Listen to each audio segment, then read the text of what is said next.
We're gonna try something a little different today. I've never done this before. I don't know if anyone's ever done this before, and if they have, I'm sorry if I borrowed your idea without your permission. But it's a rainy Saturday morning here in New Jersey, and I was watching teacher vlogs this morning. This morning I come across a video that goes by the name of Pocketful of Primary. She has an education channel. She's an elementary teacher at a Title I school. As I was watching her video, I just thought, number one, I really just wanted to give her a hug.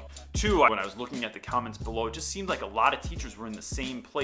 And so I thought I would just speak to that. Pocketful of Primary, I don't know if you're ever gonna see this video. Maybe you don't, but maybe someone else will see it and might help them. And this is, I'm shooting from the hip here. I didn't plan this or anything. I just saw it this morning. I knew I wanted to say something back to it, because if you go and watch the video, which I'll link in the description below, one of the things I love about her channel is that she's very, very honest about where she's coming from. She doesn't try and hide the fact that she's trying very, very hard, or that she really cares for the kids, or that she's struggling with something. I think that level of authenticity and vulnerability is what makes people come off as being more honest. Whether you're a teacher, or whether you're a boss, or whether you're a big brother, being vulnerable with your audience, whoever that is, it makes your words carry a different type of weight, and I think she does that really, really well. In short, her situation is she has a number of students in her class that are not getting along. They're not behaving, and they're not being loving or kind towards one another. There's one student in particular that's creating a lot of friction and who's acting up in the class. She's feeling crushed by this, and with 26 days left in the school year, which is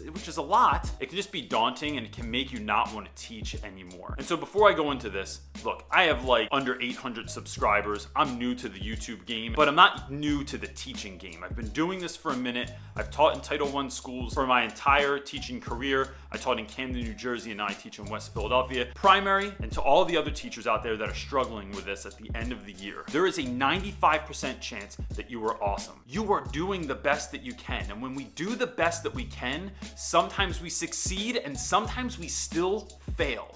You are not the be-all end-all in a child's life, and although as teachers we want to be, we want kids to feel loved, and we want to change their lives, every once in a while someone comes along that we can't change their life within that school year, right? There's only so many hours, and you're trying to spread your love and your kindness and your knowledge to all the children in the class, and sometimes there's a kid that's going to fall by the wayside.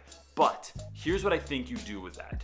I think that you think long term about that child. You wonder about what can you be for that child next year when they're in someone else's class, and the year after that, and the year after that, and when they're in 8th grade and 10th grade and at their graduation. Because I think what happens when you do that is you build this relationship that then becomes unbreakable. Then it shows that child that no matter what goes on, or who they are, or how they're acting, you will be there for them.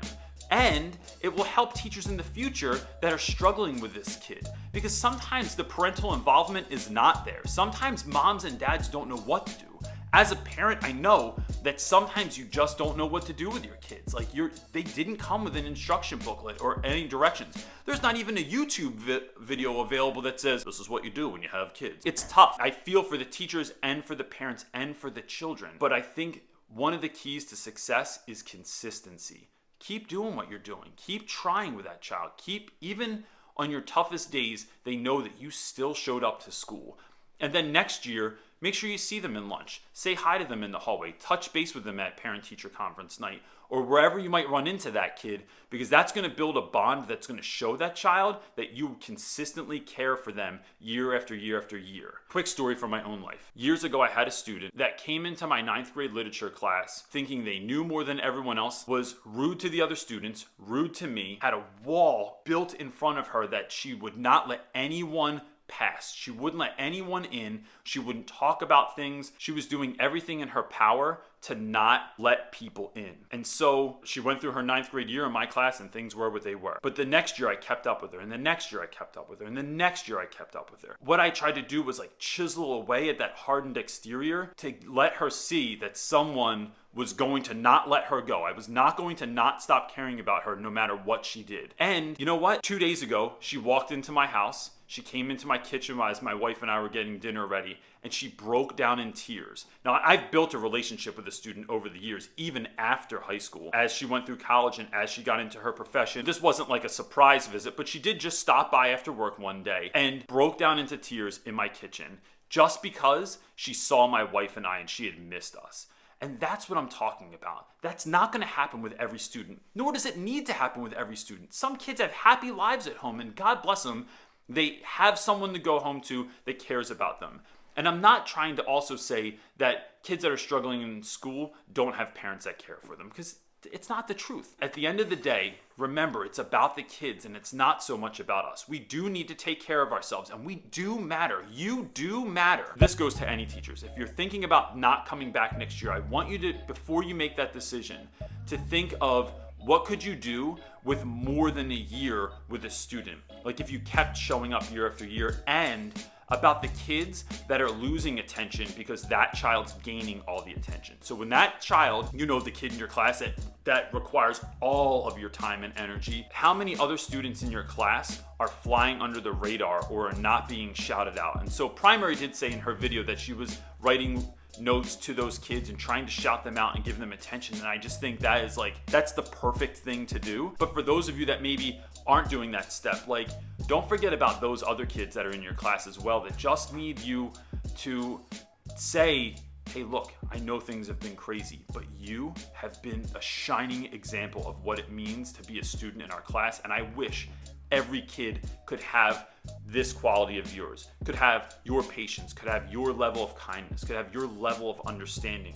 And for that, I just think you are a complete superstar. Maybe even have lunch with just those kids one day and just say, I'm not saying you're better than anyone else, but I'm just saying you have something that I want to celebrate because you are a magical person in our classroom. The last thing I would say, and I had a video about this last week, so I'm not going to spend a lot of time on it. There are kids in the world that to go to the principal, to go to the counselor, to go to your administration isn't going to make that kid act any better. To call mom isn't going to make that kid act any better. But what you could do, and I've had some success with this, build a community of teachers around that student. Maybe it's their gym teacher, maybe it's you, the computer teacher, the library teacher, a teacher that they had last year. You come together as a loving group and surround that child, and maybe you have lunch with them one day a week. Maybe you just let them know that you're all on the same page and that you they're great. Their greatness is in there. And as a team, you're hoping to amplify that greatness. I think that can have a really lasting impact on students. In my experience, students often think that teachers don't talk to one another or only talk about the bad things about kids. They don't get together enough to celebrate who a child is or what a child has done. That's that. I know it's kind of long, but it's a Saturday, it's rainy, it's the end of the school year, and I know this is the toughest time of the year for a lot of teachers. If you have questions about this or you want to comment on it, you can leave it in the comment section below. Leave a comment. If you've not subscribed to Pocketful of Primary's YouTube channel, the link is below. Go by and give her some love. She's having a hard week, and how amazing would it be to have 500 comments from all the people that are watching you to just say, hey lady, we hear you and we're thinking about you and we can share the same experience. It's a quiet household here, the Reynolds household. Quiet. All right, guys, hope you have a great weekend and a great rest of your year. Thanks for stopping by. Peace. Peace out.